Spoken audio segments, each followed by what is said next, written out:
Good day and welcome back to my channel. So this is the first in the build series of the U-2 or Polikarpov Po-2 biplane that was used as a bombing plane in the Second World War, or the Great Patriotic War, depending on your perspective. The aircraft was originally called the U-2. It was designed by Mr. Polikarpov, and I cannot remember his first name off the top of my head, so that's what you got. After he passed away, I believe it was in 1944, the aircraft was renamed the Polikarpov Po-2. So you will hear me refer to it as the Po-2 or the Polikarpov, simply because that's how I learned about it. I learned about this aircraft as the Polikarpov, and I found out later about that little bit of history for it. So it's something I will tend to default to because it's the first thing that comes in my head. So as I refer to it, that's what you're going to hear. It is an ICM kit. It's 1/48 scale. So this is a new scale for me. I don't usually work in 48 scale.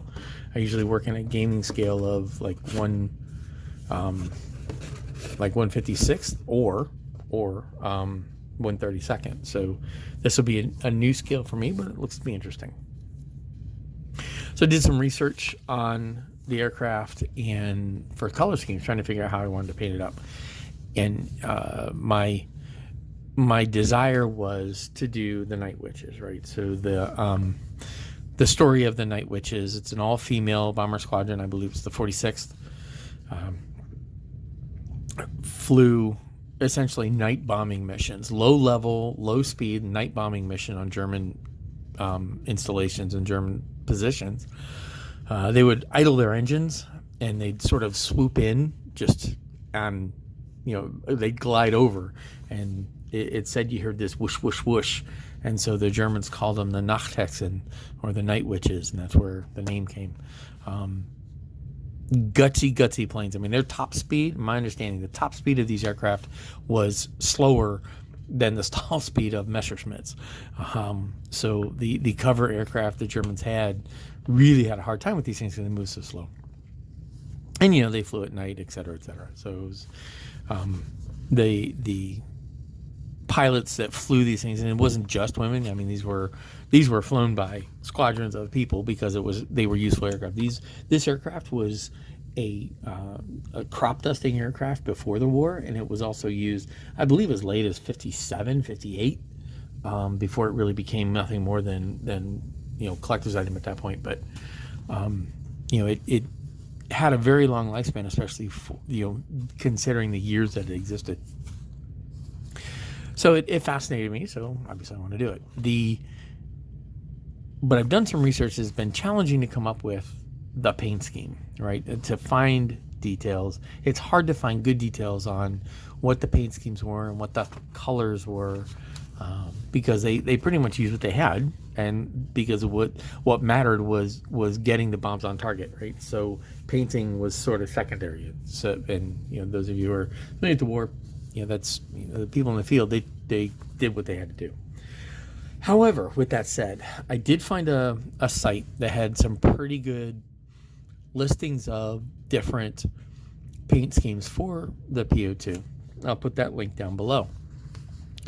And for the 46, like this particular this documentation in my instructions say that this is for the 46th, which is the Nightwitches, which is what I want to do. So this is actually the paint scheme I'm going to go for. Am I going to try to exactly match the actual camo pattern? I'm going to try to come close, but I am not going to get bent out of shape if this is too long or too floppy. I'm not going to kill myself worrying about that. But I am going to try and get it to look something like that. I am a fan of tricolor camo. It's just a thing. I like that aesthetic. So I am happy that the one that I want to do happens to be this tricolor tricolor camo. It's a green, what looks like a tan, and it's really, really dark. I believe it's dark gray. But actually we can look at it because it is, BFD. So these are the color call outs, right? So the field green, F, which is this gunship gray, and then D, which is the flat tan. Now the underneath is color C, which is this flat light blue. It's this really, really duck egg, like really faint blue. All of the pictures that I found, or many of the pictures I found, have the cockpit area also in that same color. So I'll put a picture up here, right? So that was a couple of pictures of extant examples of this particular vehicle. There we go. That's what I'm looking for. The aircraft. Yeah, the little light thing was bothering me. So if you move that to there, so yeah, it'll work. Something like that. Yeah, great. Whatever. So that duck egg blue, that really light blue, underneath both wings, underneath the stabilizer, and inside the cockpit. So that's what I'm going to do. That's what I'm going to go with, and we're going to detail it up that way. I did pick up a couple of things for this to help accurize it or to make it look better. I did do the unboxing. I'll link that down below if I haven't mentioned that before. But what did not come with this is rigging wire. So I picked up this stuff. I have never used this, but this is designed for rigging and or other uses where rope is supposed to appear taut at a certain scale. Now what it is it's like little elastic, right? It's like little elastic thread, and you can pull it, and you can pull it a great deal of distance, and it looks, it supposedly just stays taut. So, if you use thread, you actually have to put real tension on to make it look tense, and then it can, over time, sag. This theoretically will stretch and stay stretched. It'll be the first time I've ever done that, so we're going to go with it. The other thing I picked up is this M11 engine.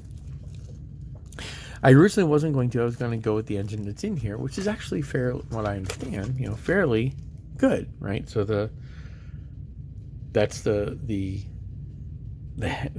cylinders, right? These are the cylinders and so forth for this, and the vanes are much finer.